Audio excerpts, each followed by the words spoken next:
Child artist గా career మొదలుపెట్టింది నటి మీనా. ఎన్నో హిట్ సినిమాల్లో నటించి తనకంటూ ప్రత్యేకమైన గుర్తింపును సంపాదించుకుంది.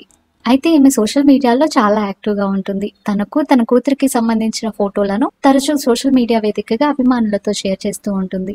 అయితే తాజాగా సెప్టెంబర్ 16న మీనా తన పుట్టినరోజు వేడుకలను ఘనంగా జరుపుకుంది. ఈ సెలబ్రేషన్స్ లో సీనియర్ నటులు పాల్గొని సందడి చేశారు. నటి సంగీత, శరత్ కుమార్, సంఘవి అలాగే పలువురు సినీ ప్రముఖులు మీనా పుట్టినరోజు వేడుకల్లో పాల్గొన్నారు. ఆమెతో కేక్ కట్ చేయించి బర్త్డే విషెస్ చెప్పారు. ఈ సందర్భంగా దిగిన ఫోటోలను సోషల్ మీడియా వేదికగా షేర్ చేసింది మీనా. ఈ ఫోటోలను చూసిన అభిమానులు మీనాకు విషెస్ తెలుపుతున్నారు.